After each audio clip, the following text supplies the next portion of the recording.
کہتے ہیں ایک بار حضرت جنید بغدادی رحمۃ اللہ سفر کے ارادے سے بغداد سے روانہ ہوئے۔ حضرت شیخ کے کچھ مرید ساتھ تھے۔ شیخ نے مریدوں سے پوچھا، تم لوگوں کو بہلول کا حال معلوم ہے؟ لوگوں نے عرض کی، جناب وہ تو ایک دیوانہ ہے، آپ اس سے مل کر کیا کریں گے؟ شیخ نے فرمایا، ذرا بہلول کو تلاش کرو، مجھے اس سے کام ہے۔ مریدوں نے شیخ کے حکم کے تعمیل اپنے لیے سعادت سمجھی اور تھوڑی جستجو کے بعد ایک صحرا میں بہلول کو ڈھونڈ نکالا اور شیخ کو اپنے ساتھ لے کر وہاں پہنچے۔ شیخ بہلول کے سامنے گئے تو دیکھا کہ بہلول سر کے نیچے اینٹ رکھے ہوئے دراز ہیں۔ شیخ نے سلام کیا تو بہلول نے جواب دے کر پوچھا، تم کون؟ شیخ نے فرمایا، میں ہوں جنید بغدادی۔ اچھا تو تم وہی جنید ہو جو لوگوں کو بزرگوں کی باتیں سکھاتے ہو؟ شیخ نے جواب دیا، جی ہاں، کوشش تو کرتا ہوں۔ بہلول نے کہا، اچھا تم اپنے کھانے کا طریقہ تو جانتے ہی ہوں گے؟ شیخ نے جواب دیا، کیوں نہیں، بسم اللہ پڑھتا ہوں، اپنے سامنے کی چیز کھاتا ہوں، چھوٹا نوالا بناتا ہوں، آہستہ آہستہ چباتا ہوں اور دوسرے کے نوالوں پر نظر نہیں ڈالتا اور کھانا کھاتے وقت اللہ کی یاد سے غافل نہیں ہوتا۔ جو لقمہ بھی کھاتا ہوں الحمدللہ کہتا ہوں، کھانے سے پہلے بھی ہاتھ دھوتا ہوں اور کھانے سے فارغ ہو کر بھی ہاتھ دھوتا ہوں۔ یہ سن کر بہلول اٹھ کھڑے ہوئے اور اپنا دامن شیخ پر جھٹک دیا اور کہا، تم انسانوں کے پیر و مرشد بننا چاہتے ہو اور حال یہ ہے کہ اب تک کھانے کا پینے کا طریقہ بھی نہیں جانتے۔ یہ کہہ کر بہلول نے اپنا راستہ لیا۔ شیخ کے مریدوں نے کہا، حضرت یہ شیخ تو دیوانہ ہے۔ فرمایا، ہاں دیوانہ تو ہے، لیکن اپنے کام کے لیے ہوشیاروں کے کان کاٹتا ہے، اس سے سچی بات سننا چاہیے، آؤ اس کے پیچھے چلیں، مجھے اس سے کام ہے۔ بہلول ایک ویرانے میں پہنچ کر ایک جگہ بیٹھ گئے۔ شیخ بغدادی ان کے پاس پہنچے تو انہوں نے پھر سوال کیا کہ کون ہو تم؟ شیخ نے جواب دیا کہ میں ہوں جنید بغدادی، جسے کھانے کا طریقہ نہیں آتا۔ بہلول نے کہا، تم کھانے کے آداب سے ناواقف تو ہو ہی ہوں گے، گفتگو کا طریقہ تو جانتے ہوں گے؟ شیخ نے جواب دیا، جی جانتا ہوں۔ بہلول نے کہا، تو پھر بتاؤ کس طرح بات کرتے ہیں؟ شیخ کہنے لگے، میں ہر بات ایک اندازے کے مطابق کرتا ہوں، موقع اور بے حساب نہیں بولے جاتا۔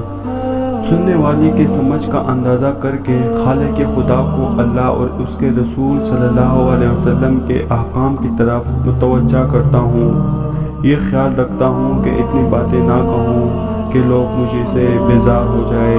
باطنی اور ظاہری علوم کے نقطہ نظر میں رکھتا ہوں۔ اس کے علاوہ شیخ نے آداب گفتگو کے ضوابط اور باتیں بھی بیان کی۔ بہلول نے کہا، کھانا کھانے کے آداب تو ایک طرف، تمہیں تو گفتگو کرنے کے بھی ڈنگ نہیں آتا۔ پھر شیخ سے منہ سے توڑا موڑ کر ایک اور طرف چل دیے۔ مریدوں سے خاموش نہ رہا گیا، کہنے لگے، یا حضرت یہ شیخ تو دیوانہ ہے، آپ اس سے بلا اور کیا توقع رکھ سکتے ہیں؟ شیخ نے جواب دیا، بھائی مجھے تو اس سے کام ہے، تم یہ بات نہیں سمجھو گے۔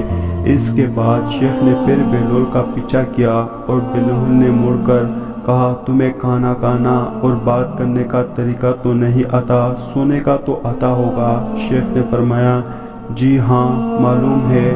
اچھا تو بتاؤ کس طرح سوتے ہو؟ بہلول نے کہا۔ شیخ کہنے لگے، جب میں عشاء کی نماز اور اپنے وظائف سے فارغ ہوتا ہوں تو سونے کے کمرے میں چلا جاتا ہوں۔ یہ کہہ کر شیخ نے سونے کے آداب بیان کیے جو انہیں بزرگوں نے تعلیم کیے ہوئے تھے۔ بہلول نے کہا، معلوم ہوا تمہیں تو سونے کا طریقہ بھی نہیں آتا۔ یہ کہہ کر بہلول نے جانا چاہا تو شیخ نے کہا، بہلول میں نہیں جانتا، اللہ کا واسطہ مجھے سکھا دو۔ کچھ دیر بعد بہلول نے کہا، اے جنید، یہ جتنی باتیں تم نے کہیں سب بات کی چیزیں ہیں، اصل بات مجھ سے سنو۔ کھانے کا طریقہ یہ ہے کہ سب سے پہلے حلال کی روزی ہونی چاہیے۔ اگر غذا میں حرام کی آمیزش ہو جائے تو جو آداب تم نے بیان کیے ہیں برتنے کا کوئی فائدہ نہیں ہوگا اور دل روشن ہونے کے بجائے اور تاریک ہو جائے گا۔ شیخ جنید نے بے ساختہ کہا، اللہ تمہارا بھلا کرے۔ پھر بلال نے بتایا، گفتگو کرتے وقت دل کا پاک اور نیت کا صاف ہونا ضروری ہے، اور اس بات کا بھی خیال رہا کہ جو بات بھی کہیں جائے اللہ کی رضامندی کے لیے ہو۔ اگر کوئی غرض یا دنیاوی مطلب ہوگا یا بات فضول قسم کی ہوگی تو خواہ کتنی ہی اچھی الفاظ میں کہی جائے تمہارے لیے وبال بن جائے گا۔ ایسی بات کرنے سے خاموش رہنا بہتر ہے۔ پھر سونے کا متعلق بتایا کہ اسی طرح سونے کا متعلق جو تم نے بیان کیا وہ بھی اصل مقصود نہیں۔ اصل بات یہ ہے کہ جب تم سونے لگو تو تمہارا دل بغض کینے اور حسد سے خالی ہو، تمہارا دل میں دنیا کی محبت نہ ہو، اور نیند آنے تک اللہ کا ذکر میں مشغول رہو۔ بلال کی بات ختم ہوتے ہی شیخ جنید نے ان کا ہاتھوں کا بوسہ دیا اور ان کے لیے دعا کی۔ شیخ جنید کی مرید دیکھ کر حیران رہ گئے اور بہلول کے متعلق ان کے خیالات درست ہو گئے۔ جزاک اللہ۔